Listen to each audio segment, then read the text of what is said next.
I tried out Bomb Rush Cyberfunk this past week for the first time, and it was awesome. So here it is.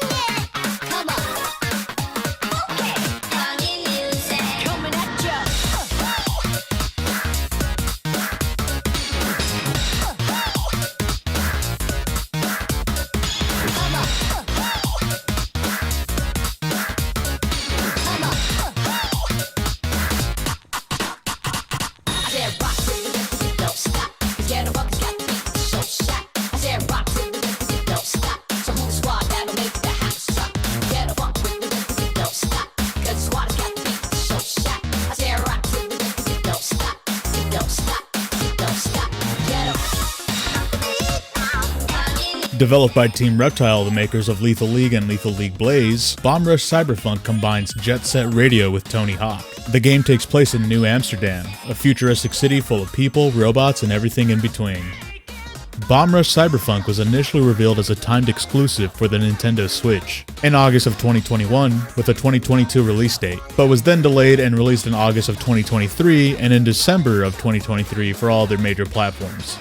It is very much a spiritual successor to Jet Set Radio and Jet Set Radio Future, and considering that Sega only recently announced a new Jet Set Radio at the 2023 Game Awards, it's been about 20 years since we've seen a similar game. So it's no surprise that Team Reptile took matters into their own hands and took the concept of Jet Set Radio and ran with it. So while Jet Set Radio only includes characters with rollerblades, Bomb Rush expands on that with skateboards and bikes. The premise is pretty identical as well. A gang of youths tagging a city for control of it over other rival crews, all while being chased down by the Fuzz. The game features a vibrant cel-shaded art style, NPCs aren't just guys in black and gray suits, and the environments are varied with different themes across all of them. I mean, you start the game off in this fairly normal city, and in the next you're on the Metal Gear Solid 2 oil rig. And there's also the Dream Dimension where all the naughty children get sent to. Spooky. I especially like the look of the main character. Like, hey, how do we make our protagonist stand out? Slap a cool robot head on him. And it's not just him, the game has a colorful and unique cast of people you'll meet throughout the story. I've always been a sucker for cel-shaded games like Beautiful Joe and Guilty Gear among many others. It's a stylistic choice that will generally leave games looking beautiful no matter how old they are. And because of the game's flat colors, it also helps the graffiti stand out as well.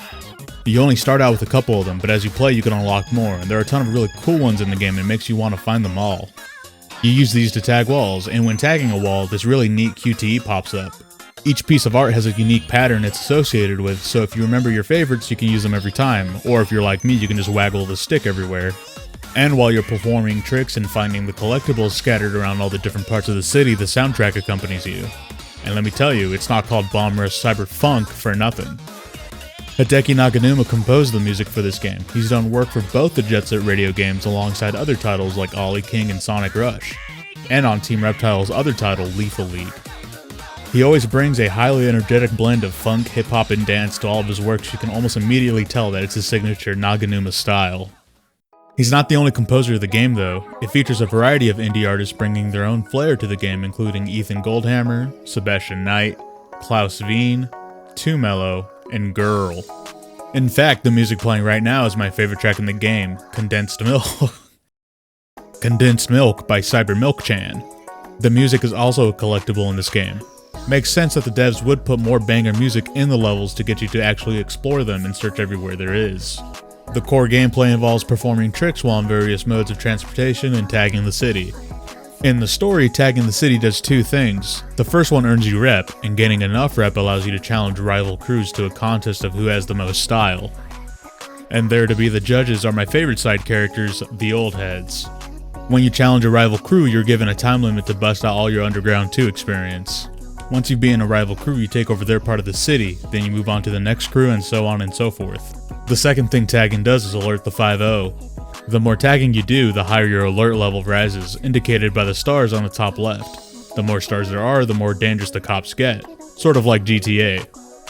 You can reset the alert level though by finding a restroom and changing your clothes. There's a lot of neat tricks you can perform, like wall riding and air dashing, and landing into corners on these grind rails that give you a small boost in speed. You can really pick up your speed though by using this boost meter indicated on the bottom right of the screen. You can gain boost by picking up these canisters all over the city or by performing tricks and chaining them together. As mentioned before, the graffiti and music are both collectibles, and you can find a good number of them by high-fiving these Robot Boy mascots, which makes for a fun little challenge to keep your combo going while finding them, because you have to high-five them in one combo chain, and dropping that chain makes you start over. I went out of my way to get all the ones I could find in the story because I always found the challenge of actually getting them really satisfying. The unlockable that comes after was just the cherry on top. The one criticism I would have with this game is its clunky combat. There aren't any combos, and there isn't any impact on the hit, so it feels like punching a paper towel suspended in the air. Granted, fighting isn't the main focus of the game, so it's something I could look over because the combat sections are relatively short and don't take too much time. If a sequel is ever made though, then a more fleshed out combat system would be more than welcome.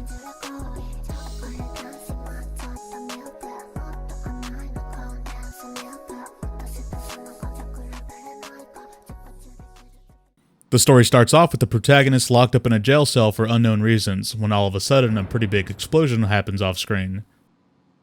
Huh? Then this cool looking guy decides to help us out. Yeah.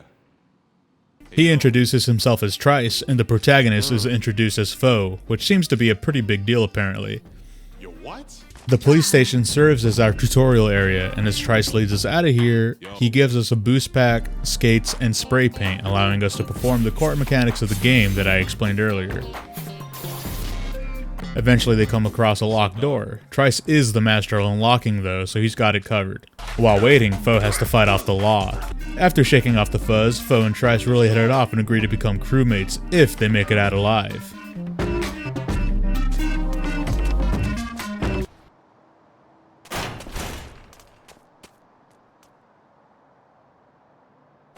Huh?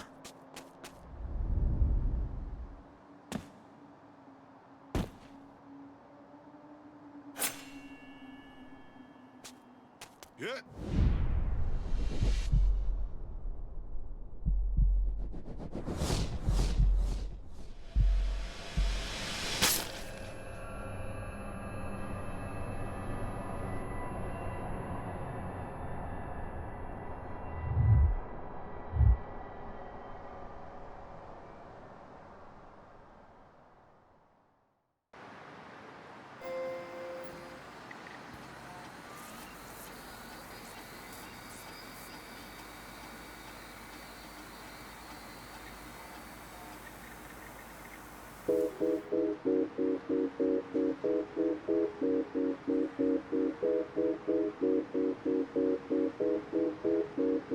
We only getting started. Yeah, I got the light.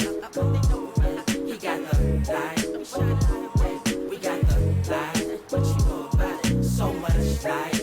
More light than a spike in your power bill. Or a match when it strike, we devour ill. They don't know how to feel. Their minds crippled mental gangbangers. Never saw losers, but we game changers. What's up, dog? Rearrange strangers with the Ricky's next mission. Bring the light to your home, electrician. I've been grinding since the basement. If you know, you know, man, you're not adjacent.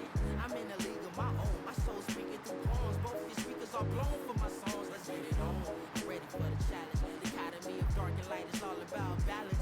Life's never perfect. Beauty runs deeper than the surface. Album won't sell, but the soul not for purchase. Birth this ill style with mild symptoms against the static. I'm a shock to the Oh, hey! battle scar, get these bars hard. Thus became an author, not the art bar. Mr. Hard Part, we started the lost art. Can make a smash from the mouth, I'm a non-star. Like this, like switch, like this, priceless. Like this, like switch, like this, priceless. Hit the light switch if you need a light switch. Like this, right quick for the night shift. I got the light, we got the light, we got the light switch. Sacrifice a ticket to the afterlife, my mission. Yep, so Foe gets his head cut off and is now replaced with Red, the real protagonist of the game. So the rest of the story is you joining the Bomb Rush crew and battling other crews in order to get to DJ Vinyl, who has Foe's head, which is somehow still alive. While the story is pretty cool, I think the real replay value of the game comes with purchasing the PC version of it. As we all know, PC games come with PC mods.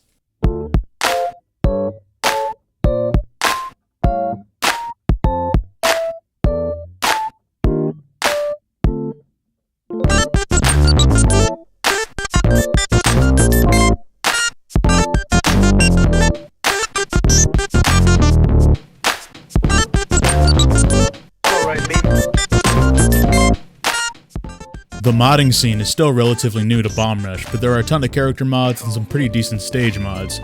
It's no surprise I'm a fan of Amy, so of course I grabbed this pretty neat Riders Amy mod. Here's my $1 million idea, Sega. Put Amy in the next Jet Set Radio. And if you want my other awesome ideas, feel free to contact me. Of course, as a Devil May Cry fan, I also grabbed this really cool Dante mod as well. Anyway, that's all for this one. Thank you guys so much for watching, and I'll catch you in the next one. Later.